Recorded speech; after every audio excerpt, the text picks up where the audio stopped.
a highway, then heaven is a bus stop. Been waiting for a minute there, or has it been forever? Welcome to the Board Ghost supplement episode for Goblin Quest. Goblin Quest was designed by Grant Howitt. He has a number of other games available on his site at lookrobot.co.uk. The game was a successful Kickstarter and is now available in PDF and print formats. Again, I think I got my copy on Amazon, the print version, but you can get the PDF through lookrobot.co.uk. The game can be played collaboratively with no game master or with a variation that includes a game master. This game is structured to be played over the course of 3 acts or tasks plus an epilogue. To play, you'll need 2 to 6 players. It's suggested to avoid any more than that, as it could get unwieldy. You'll need writing utensils for everyone, a handful of 6-sided dice, and a copy of the character sheet for each player. You'll also need a copy of the quest sheet or some index cards to track the quest on. You can also print out the map of the Goblin Camp or any variant printouts if you'd like a reference sheet to write on and mark up as a sort of reference point for your story. Character sheets, quest sheets, map PDFs are all available online, and again, you can print them out from the PDF in the book. Each player will also need an action token. These can be anything that are distinguishable for each player: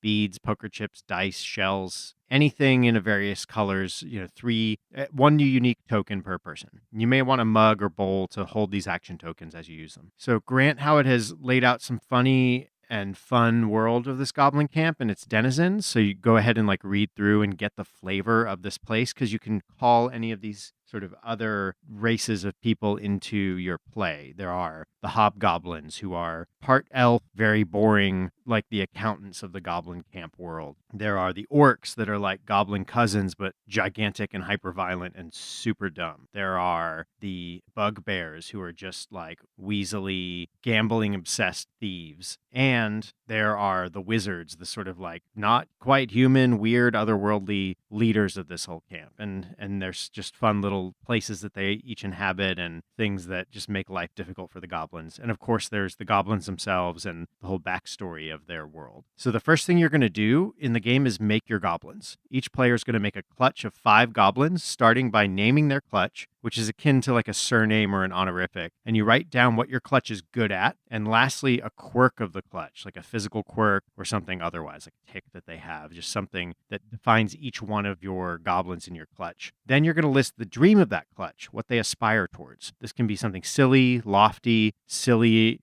terms. Next, you determine the heirloom of your clutch. It's effectively refuse that one of your goblins dug out of a trash heap and has attached significance to. And since the goblin lives in this little fiction are super succinct and short, something passed from just the last goblin who died to your goblin is a family heirloom, is a treasure. Now you name your first goblin and describe its defining feature. You're also encouraged to illustrate the goblin, and you can continue to name and describe and draw the other 4 goblins in your clutch if you want to. Last thing you do in character creation step is practice your goblin voice. The more annoying, the better. To make your quest, each person should take a look through the book at the 60 or so quest examples for inspiration. It's encouraged to take everyone's quest idea and amalgamate it into one large wacky quest. So take the 3 disparate quests and try to find a way to mash them all together into one rambling adventure. You define your quest as 3 tasks, and to further define those tasks as having 3 stages to their success. So you'll have task 1 with stage 1, stage 2, stage 3, task 2 with stage 1, stage 2, stage 3, and task 3 with stage 1, stage 2, stage 3. After you define your 3 tasks and their 3 stages, you assign a misfortune for each task, and you hide those misfortunes. They're going to come up during one of the stages in each task. So you'll have during stage 1 of task 1 could be 1 misfortune, and during stage 2 of task 2 and stage 2 of task 3, each of those could have a different misfortune. You can do something where you have it revealed as the scene comes up, or you can have it be revealed to everyone right away. When you reach that stage of a task where you'll reveal a misfortune, it's going to add complication to that task. It makes the task harder to complete. Now you get into the scenes. Each player has a token that they use to represent that they have an action in the scene and that they're going to take an action in the scene. In any order, you can take actions and you play out your scenes to determine if you can overcome the stage of a task. And after taking your action, you put your token in the center. So I would say, my guy's going to do this, and he's going to do this and this and this, and now I'm going to roll the dice to see if it works. If it works or not, whatever, I take my token and I put it in the center, and now everyone else at the table, I have to wait for them to go before I can then take my token back.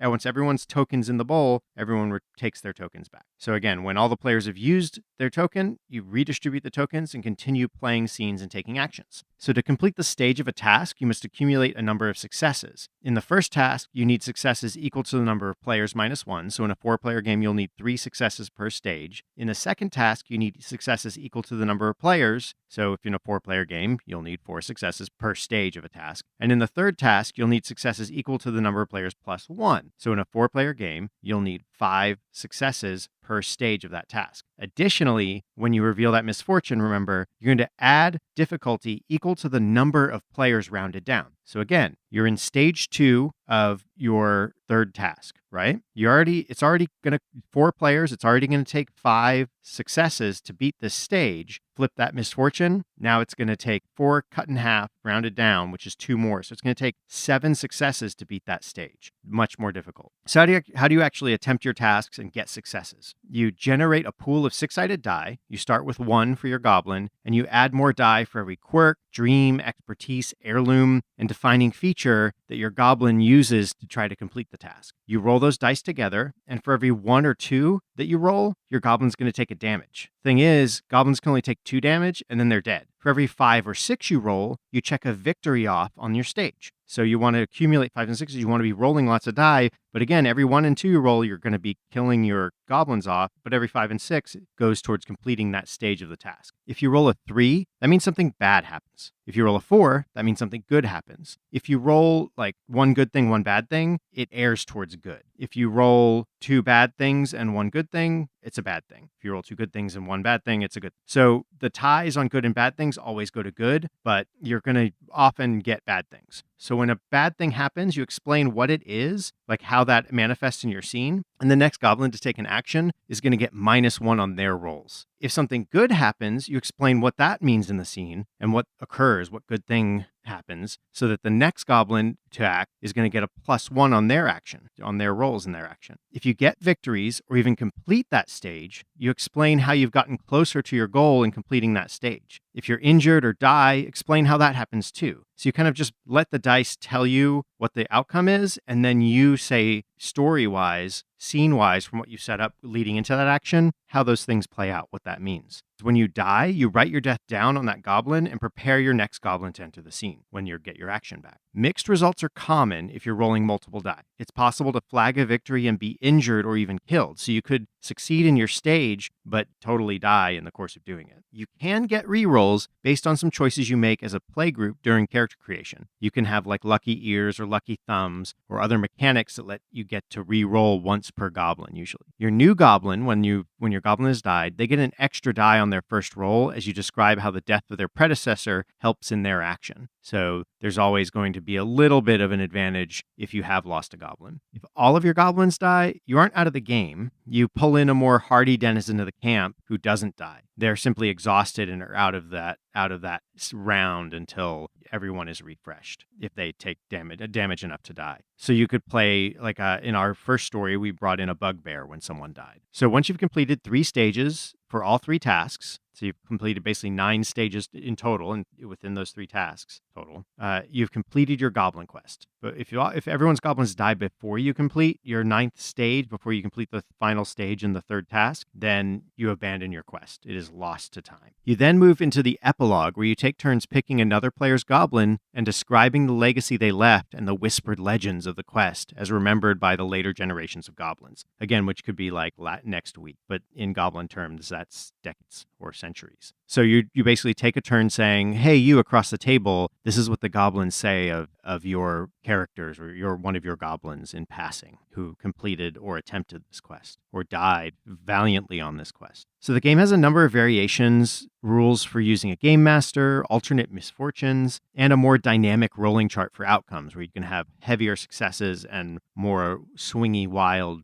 deaths and damage. There's also a number of hacks that allow you to play kobolds as vengeful 18th century sword fighters, a hive mind handful of Sean Beans, 1920s investigators against a Cthulhu-like super god of elder being, and a few more. All these are available in the PDF and print edition of the books. I think there were things that were sort of won through over the course of the Kickstarter. So once again, Goblin Quest was designed by Grant Howitt. He has a number of other games available on his site, so go check out lookrobot.co.uk. It's a crazy grinder, lots of fun. You can search boardghost.com or the Goblin Quest tag to see all the games we played using the game system. So again, this has been the Goblin Quest Primer for Board Ghost, and I hope you guys get out there and play.